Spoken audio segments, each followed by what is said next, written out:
Representative Renico nag-aagaw buhay matapos tostahin ni BP Sara. Mga lapdog ni Romualdez hindi umubra ang pang-iipit nila sa Vice Presidente.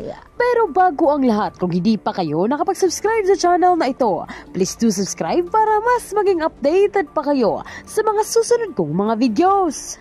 Halos nanikasaya si Representative Renico matapos makisawsaw sa personal na mga lakad ni VP Sara. Gayon pa man, matapang na inilatag ni VP Sara ang kanyang mga resibong patunay na hindi siya kumukuha kahit piso sa kabanang bayan para sa kanyang mga personal na lakad. Kasunod nga rito ang pagbulabog ni VP Sara sa relasyon ni Renico at Zaldico na siyang ikinatigas ng mga dila ng mga congressman.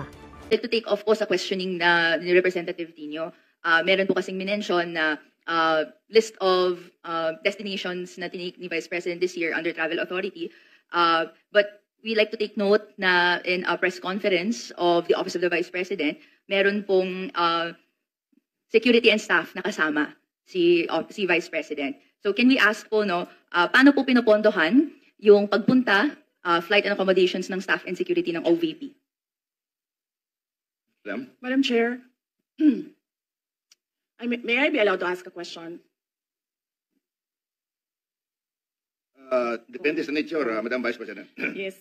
Magpinsan po ba si Congressman ko ngayon tsaka si Zaldico? Mr. Chair, I can answer. Are they relatives, sir? Please answer, Congresswoman Rene. I have no familiar relation po to Zaldico or to Representative Zaldico or any of their relatives po. Thank you, Madam Chair. Let me just look for Please go ahead, ma'am. Look for the slide.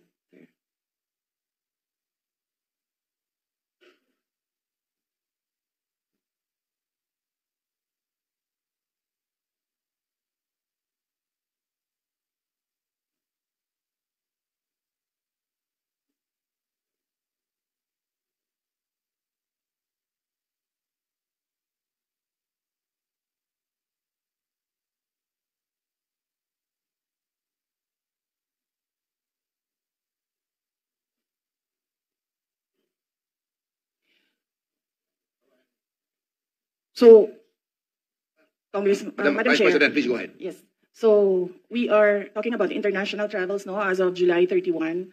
So for two travels in Southeast Asia, for the security, it's 474,646.93 pesos, and for the OVP personnel, these are for two trips, 463,733.6, for a total of 938,379.99. For one trip to Australia, for the security, it's 438,383.26. And for the OVP personnel, it's 206,988 for a total of 645,371.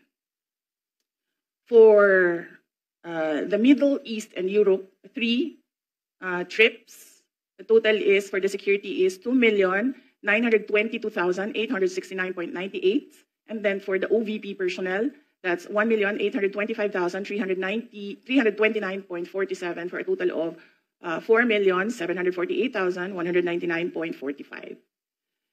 For three trips in East Asia, the security budget was 1,141,937, and for the OVP personnel, zero, because they did not join these trips.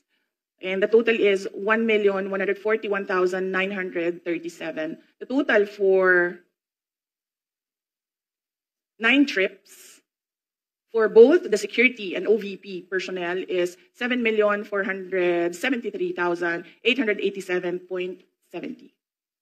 Thank you, Madam Vice President. Congresswoman Ko. Mr. Chair, may we request a detailed copy of the report that the Vice President gave in relation po sa spending po ng security and staff for foreign trips abroad? We will request the Office of the Vice President to supply the committee with such record. Thank you, Madam. Yes, sir. Mr. Chair, I'd like to ask another follow-up question. Ilan po yung staff and security na dala po ng Office of the Vice President in these trips na funded po, na of this breakdown ng fund na binigay? Luoy na kayo mong noun, sir ba? Kanang. Madam Chair, for the security, I understand they recommend, the Armed Forces of the Philippines recommend 3 to 4 security personnel, but the Office of the Vice President only approves 2 security personnel.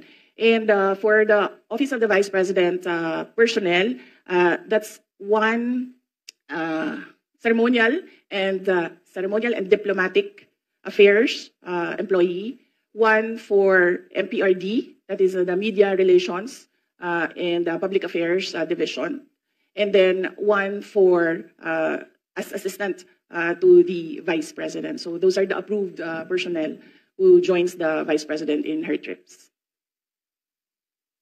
So to clarify, Mr. Chair, these personnel in total ay sinagot ng OVP fund of totaling 7.4 million pesos sa ating mga foreign trips. Madam Chair, not all foreign trips, as I mentioned. Security is always recommended by the Armed Forces of the Philippines, but some trips do not have OVP personnel because there are only 3 trusted OVP personnel who can do the work that I demand from them, and sometimes they are not available. Okay, Congresswoman Go. Thank you, Madam Chair. So to confirm, ito pong mga trips na to that was mentioned, are these trips personal in nature that required po yung presence ng personnel and staff? Yes, sir, Mr. Chair, I believe, with all due respect with my colleague in the minority, I believe the question is irrelevant. Because even if the Vice President travels on her personal capacity, we cannot disassociate herself from the office of the Vice President. She's still the Vice President. Exactly. The reason for the travel is business, but she could also travel in her personal capacity, but she's still the Vice President. So I believe the question is irrelevant. With all due respect with my colleague. Mr. Chair, Thank you. just to respond po, no, this is just a mere question. Whether the nature of the trip is personal or business po, no, or whether it's official. This is a question that I'd like that could be posed, and I hope to post po to the Madam Vice President. Madam Chair, it depends. If I have activities for the Office of the Vice President abroad, the 3 OVP personnel join the trips. But if the trip is purely personal and I do not have events for the Office of the Vice President, they do not join the trips. So in the graph, in the table that I mentioned earlier, those were the trips that the 3 personnel from the Office of the Vice President joined. But in the case of security personnel, this is something that is beyond the Office of the Vice President. It is decided by the Armed Forces of the Philippines. Thank you, Madam Vice President. Thank Congresswoman Go. you. Thank you, Mr. Chair. Hope satisfies your question. Okay. My next question is in relation po to a line of questioning and in relation to the unqualified opinion that the COA issued to the Office of the Vice President. But after that, 60 days was provided to the Office of the Vice President to issue corrections po to certain errors made. Upon questioning the COA in its budget hearing, nagbigay po sila ng additional details kung saan may nakita daw po kasing 3.8 million pesos worth of equipment not accounted for in the OVP submission. Ito po ay mga errors found in the 2024 annual audit report. Can the Vice President explain this error po, Mr. Chair? Madam Chair, the Office of the Vice President from 2022, 2023, and 2024 received unmodified opinions from the Commission on Audit. And I would like to take this opportunity to thank all my colleagues in the Office of the Vice President for being faithful to transparency and accountability in our office. The reason why we have comments from the Commission on Audit is because of system and improvement in processes. So these are basically documentations that the Commission on Audit require of transactions. And we have already updated our manual of operations in the OVP to reflect comments from the auditors. Thank you very much, ma'am. And if you can, if possible, if that is not classified, you can give a list to the committee para kami na po magbigay doon sa minority. Thank you very much. The manual of operations, sir? Okay, sir.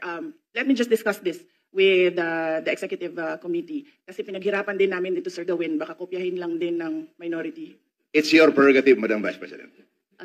But in relation to that po, Mr. Chair, Okay. We would be interested in the report kung ano po yung 3.8 million pesos that required correction po doon sa COA audit report in 2024. Would that be possible po, Mr. Chair?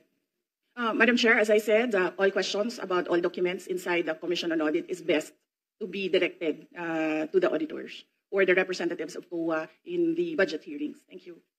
But with all due respect, to follow up that po, the COA specifically sought correction because po may nakita pong 3.8 million pesos that is not accounted for in the submission by the OVP. So the burden of the submission is actually with the following agency. So which is why in the exercise of legislative oversight, we would like to be enlightened kung ano po yung error na po ito. And tama po, para maiwasan in the future, a report po on what it is would be appreciated. So ang question ko po is, would that be possible po, Mr. Chair? Madam Chair, usually the Commission on Audit, the auditors review documents, and sometimes they do not see the attachments in the correct submissions. Sometimes the attachments that are required are found in other submissions and reports, and these attachments are required by auditors in every report. That is why right now we already have a checklist. If this is the process, if this is the project, there is a checklist on the attachments. Because auditors review the documents, and the auditors require the attachment of documents, and sometimes these documents are not attached to a specific report. So what we did, Madam Chair, is create a checklist and improve the system. The personnel from the Office of the Vice President go through the checklist before they submit. Okay. Anything else, Congresswoman Ko? Just to clarify, therefore, dahil po naibigay yung explanation na yon, is the Office of the Vice President explaining that this is the explanation for that 3.8 million necessity for correction? This is the explanation why we have an unmodified opinion. Wala po silang nakitang nawawala. Nawawala po yung papel dahil naka-attach siya sa ibang document. At ang gusto ng COA ay specific yung mga dokumento na ina-attach per submission. In the interest of time, ako na lang mag-volunteer niyan na Congresswoman Ko. Hingin ko sa COA yung detalya ng 3.8 kung gusto mo. I promise to give it to you in this possible time. Thank you very much. Thank you very much for that response. My next question would be in relation po, and we're asking this question po, Mr. Chair, dahil kung may necessity for correction for this 2024 audit report, and then meron pong other audit reports in the past that have found that there are deficiencies and delays, gusto nating hindi na pong mangyari siya. Can I ask Mr. Chair, what assurance do the people have na sumusunod na ngayon ang Office of the Vice President sa guidelines on disbursement and other proper fiscal procedures, given that there were reports last year that hindi po ito na sunod po according to procurement guidelines po? Mr. Chair, again, with all due respect with my colleague, the Office of the Vice President review on modified Order, please. You're not acknowledged. Please wait to be acknowledged by the chair. We'll let the Is that the last question, Madam Vice President? We'll let the Madam Vice you have the President option to respond. Respond or not. My apologies, Vice Chair Pepito Alvarez. May I request for an orderly conduct of the hearing for the members to please wait to be acknowledged by the chair before you make a statement. Thank you very much. The floor is now with the Vice President to respond to the question of Representative Ko. Yes, Madam Chair, as I said earlier, I don't know if everyone heard it, every time we receive a comment from an auditor, we update our manual of operations. In order no missing items would be in the next expenditure program. Is that correct? Yes, sir. Thank you very much. Congresswoman Ko, that winds up your Thank questioning. you for that response, Mr. Chair. This will be my last question po. Okay. In relation po doon sa ibang mga items in the budget before, we have taken note that confidential funds of the Office of the Vice President, according and as revealed to the good governance hearings, was dispersed to the security heads or the VP-SPG. May I ask po, bakit po dispersed siya to the VP-SPG or the security heads, pero ang nakalagay sa Joint Circular Number 2015-1 issued by DBM and COA that it should be dispersed to the Special Dispersing Officer? Madam Chair, this is the confidential funds is a subject of impeachment proceedings. Is a subject of the articles of impeachment from the House of Representatives, and I would not like to discuss the defense strategy particularly because the prosecutors will come from the House of Representatives. Okay, Mr. Chair, my final question. No, Ito na I'm po sorry. yung last one. I'm sorry. Hindi na po siya That's part the ng last question. individual- Madam Yes, Chair, po, I'm sorry. Mr. Chair. I'm sorry, that's the last question. Madam Chair, may I be recognized? Yes, Senior Deputy Minority Leader. I move that we terminate the budget hearing on the proposed budget. Second. Second the motion. Budget hearing for the office of the Vice President is hereby terminated. Thank you very much. Thank you very much to Her Excellency, the Vice President, Sarah Zimmerman Duterte, and to all the members of the Committee on Appropriations for today's hearing. Thank you very much, po, Madam Vice President. May I solicit another motion from the body? Madam Chair, I move to suspend the hearing until 1:30 p.m. Second today. the motion, To Madam give Chair. way to the hearing of the Department of National